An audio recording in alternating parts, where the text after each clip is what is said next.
سے کرنی رضی اللہ تعالیٰ عنہ، آپ کے حالات پر زیادہ مواد کتابوں میں ملتا ہی نہیں۔ میری بات پہ توجہ کریں آپ حضرات، ایک وقت میں ایک ہی کام ہو سکتا ہے۔ زیادہ مواد ان کے حالات پر، اس کی ایک بہت بڑی وجہ ہے، کچھ لوگ مجلسوں میں رہتے ہیں، محفلوں میں رہتے ہیں، ایک صاحب کہتا ہے میں بھی ان سے ملا ہوں، دوسرا کہتا ہے میں بھی ملا ہوں، تیسرا کہتا ہے میں بھی ملا ہوں، چوتھا کہتا ہے بھائی وہ ملتے جو رہتے ہیں، آتے جاتے جو ہیں۔ کچھ لوگ ایسے ہوتے ہیں جو ملنا پسند ہی نہیں کرتے، کہنے ایسی کسی دے کچھ بھی نہیں لگ دے تے نہ کوئی ساڈا دردی، وہ خدا رسول کی یاد میں الگ تھلگ۔ جب وہ کسی سے ملے ہی نہیں تو کسی کو ان کا واقعہ کیسے یاد ہوگا؟ جب ملاقاتیں نہیں ہوئی تو ان کی باتیں کیسے یاد ہوگی؟ بڑی مخصوص لوگوں سے۔ حضرت اویس کرنی رضی اللہ تعالیٰ عنہ کرن کے رہنے والے تھے، دور رہ کے۔ ہم لوگ نا دور یہاں سے آواز دیتے ہیں کہ یا رسول اللہ کوئی سبب لگ جائے تو ہم مدینہ شریف حاضر ہو جائیں۔ میرے صاحب رحمۃ اللہ علیہ فرمایا کرتے تھے جو دور رہ کے بھی نبی پاک کی صحیح بات مانے نا، مصطفیٰ کریم اسے وہیں دیدار عطا کر دیتے۔ شرط یہ ہے کہ مانے صحیح کر کے، دور رہ کے۔ دلیل کیا ہے؟ حضرت ویسے کرنی تو پاس رہے ہی نہیں، لیکن محبوب کے طریقے پر صحیح کر کے عمل کیا، نبی پاک علیہ السلام کی سنت پر صحیح کر کے عمل کیا، حضور کی باتوں کو صحیح کر کے مانا۔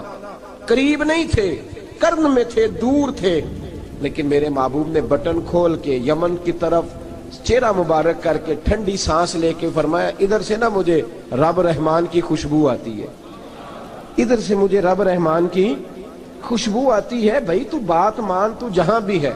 ابھی میں اپنے ایک دوست کو سمجھا رہا تھا کہ خوشامد اور ہوتی ہے اور محبت اور ہوتی ہے۔ منہ پہ لوگ بڑی کھل کے خوشامد کر دیتے ہیں، لیکن سمجھ آ رہی ہوتی ہے کہ جو کہہ رہا ہے نا اس کی باڈی لینگویج اس کا ساتھ نہیں دے رہی، غلط کہہ رہا ہے، جھوٹ بول رہا ہے۔ یہ جو کہہ رہا ہے نا یہ خوشامد ہے۔ لوگ کام لینے کے لیے نہیں بعض اوقات بڑھا چڑھا کے، چھوٹے بندے کو نہیں بندہ بڑھا چڑھاؤ، بیٹا تو ہے ہی بڑا دلیر، جا میرا پتر بھاگ کے، تو یہ تعریف نہیں ہو رہی، یہ خوشامد ہے۔ او بھائی خوشامد اور محبت میں کچھ لوگ سامنے آ کے بڑی خوشامد کرتے ہیں پر محبت نہیں کرتے۔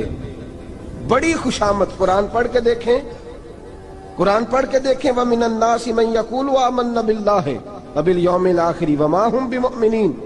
محبوب تیرے سامنے آ کے لوگ کہتے ہیں ہم اللہ پر اور آخرت پر ایمان لائے، تیرے سامنے آ کے کہتے ہیں، پر محبوبہ یہ ایمان والے، اللہ کہہ رہا ہے یہ ایمان والے۔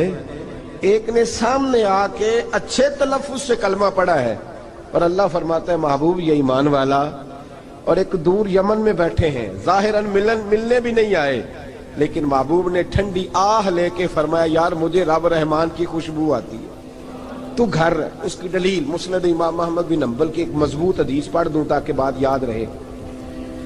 حضرت معاذ بن جبل رضی اللہ تعالیٰ عنہ فرماتے ہیں نبی پاک نے مجھے یمن کا گورنر بنایا۔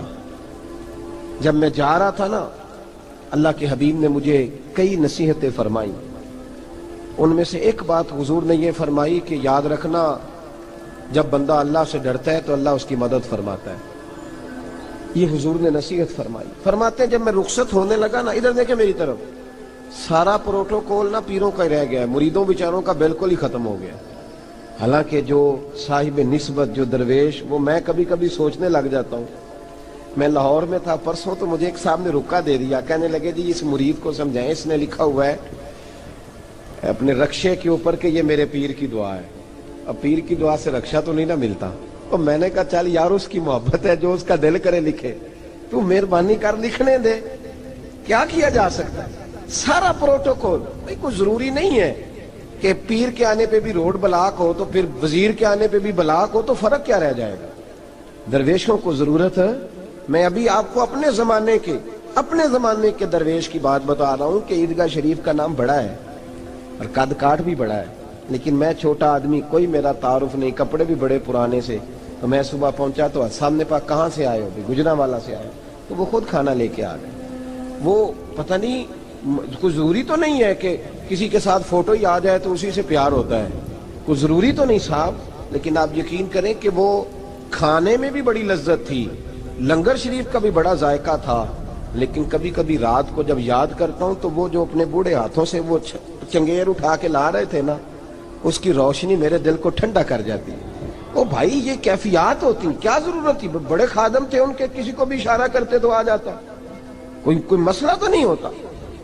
یاد رکھیں نبی پاک صلی اللہ علیہ وسلم کا یہ کمال تھا کہ حضور چھوٹوں کو عزت دیتے تھے، نوازتے تھے محبوب کریم۔ حضرت معاذ بن جبل کہتے ہیں میرے نصیب دیکھو، میں یمن جا رہا ہوں، حضور نے گورنر بنایا ہے اور نبی پاک علیہ السلام مدینے کی سرحد تک مجھے چھوڑنے آئے، حضور چھوڑنے آئے، نبی پاک غلام کا پروٹوکول، نبی پاک چھوڑنے آئے۔ بے خبر ہو جو غلاموں سے وہ آقا کیا ہے، اور پھر بندہ مٹ جائے نہ آقا پہ تو وہ بندہ کیا ہے۔ حضور چھوڑنے آئے، ساری باتیں بتانے کے بعد حبیب نے فرمایا معاذ ایک بات آخری سن لے۔ یا رسول اللہ وہ کیا؟ فرمایا ہو سکتا ہے جب تو واپس آئے تو تیری میری ملاقات نہ ہو اور تو میری قبر سے گزرے۔ حضرت معاذ گھوڑے پہ بیٹھے تھے، چھلانگ لگا کے قدموں میں آ گئے، کہنے لگے یا رسول اللہ میں نے گورنری کیا کرنی، مہربانی کرے، جنہ دے دل بر جانی بچھڑن کون روے پھر تھوڑا، یہ سب روگاں دا روگ محمد جس دا نام بچھوڑا۔ حضور نہیں جانا، یہیں رہنے دیں۔ تو یہ مسند امام احمد بن حنبل میں حدیث موجود ہے، محبوب نے کندھوں سے پکڑ کے اٹھایا اور سینے سے لگایا، فرمایا معاذ تو جہاں بھی جائے تقوی اختیار کرنا، میرا امتی اگر متقی ہو تو میں اس کے ساتھ ہی رہا کرتا ہوں، شرط یہ ہے کہ پرہیزگار ہو، متقی۔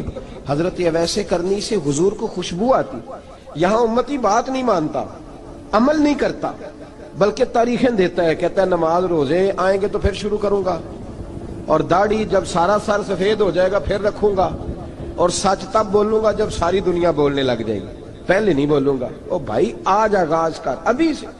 حضرت اویس کرنی رضی اللہ تعالیٰ عنہ مسلمان ہوئے، بڑا دل چاہتا تھا حضور سے ملنے کو، آئے بھی 2 دفعہ، آپ نے باتیں سنی ہوئی۔ اماں بوڑھی تھی، ایک ادھر دیکھو میری طرف، اماں بوڑھی ہو اور ماں حکم دے دے کہ نبی پاک کے پاس نہیں جانا، ذرا سننا، تو حضرت اویس کرنی، یہ داتا گنج بخش علی اجویری نے لکھا ہے، یہ امام شورانی نے لکھا ہے، یہ تمام ان پہ سیرت نگاروں نے لکھا ہے، کہا بیٹے میں کمزور ہوں، مجھے چھوڑ کے نہ جانا، چھوڑ کے نہ جانا۔ ایک دن بڑی منت کی، رو پڑے، اماں نے کہا بیٹا جانا، لیکن اگر حضور گھر نہ ہوئے تو تلاش نہ کرنا، میں فالج زدہ عورت ہوں، اٹھ کے چل نہیں سکتی۔ او بھائی، حضرت اویس کہتے ہیں میں نے دروازے پہ دستک دی، یہ امام شورانی کے جملے، سیدہ عائشہ صدیقہ اندر سے بولنی کون ہے دروازے پہ؟ کیا لفظ ہیں، کیا انداز ہے۔ آج تو مرید بھی ٹیلی فون کرتا ہے، کہتا ہے پیر صاحب تیار ہو جائے، میں پہنچ رہا ہوں، قریب آ گیا ہوں، ذرا ریڈی ہو جائے۔ حضرت اویس کرنی دروازے پہ کھڑے، کون ہے؟ بڑی عاجزی، بڑی درویشی، کہنے لگے اماں جی ایک فقیر ہوں، یمن کا رہنے والا ہوں، ایک فقیر ہوں، ایک درویش ہوں، یمن سے آیا ہوں، محبوب سے ملنا ہے۔ اب وہ تو گھر میں حجرے میں تشریف فرما نہیں ہے، باہر دیکھ لو، مسجد میں یا کسی جگہ تلاش کر لو۔ حضرت اویس کرنی کی آنکھوں میں آنسو آئے، کہنے لگے وہ آئے تو بتا دینا کہ ایک قرن سے فقیر آیا تھا۔ یہ امام شورانی کے جملے ہیں۔ حضرت عائشہ کہتی ہے مجھے بتانا نہیں پڑا، محبوب گھر آئے تو آتے ہی پوچھنے لگے عائشہ کوئی آیا تھا؟ علم غیب رسول کے منکر اس حقیقت کو بھول جاتے ہیں، غیب مانا کہ راز ہے لیکن راز اپنوں سے کب چھپاتے ہیں۔ نبی کریم صلی اللہ علیہ وسلم کوئی آیا تھا؟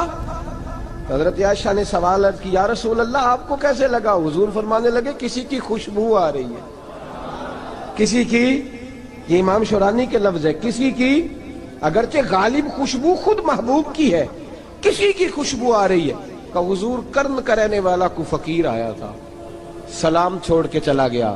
جناب عائشہ کہتے ہیں حضور کی آنکھوں میں آنسو آئے، میں نے کہا حضور وہ گیا کیوں؟ تو محبوب نے فرمایا اس کی ماں بوڑھی ہے، اس کی ماں۔ محبوب اگر اماں کے لیے کہتے ہیں چل دیکھیں نا تابی بنے، وہ صحابی نہیں بن سکے، تابی، تو تبلیغ کرنے کیسے چلا جاتا ہے بیمار ماں کو چھوڑ کے؟ تو پیر صاحب کے ڈیرے پہ کیسے پہنچ گیا اماں کو چھوڑ؟ تجھے کس نے اجازت دی کہ ماں باپ بوڑھے تھے اور تو کہے جی میں وہاں جا رہا ہوں، میں نے چلے کرنے ہیں، وظیفے پڑھنے؟ وہی جب حضرت ویسے کرنی، اعلیٰ حضرت امام اہل سنت رحمت اللہ علیہ، آپ نے لکھا ہے کہ وہ جو محبوب کا فرمان ہے نا بخاری مسلم میں، رضا اللہ فی رضا الوالد، فرمایا جس کی والد راضی اس کا اللہ راضی، اور جس کا باپ ناراض اس کا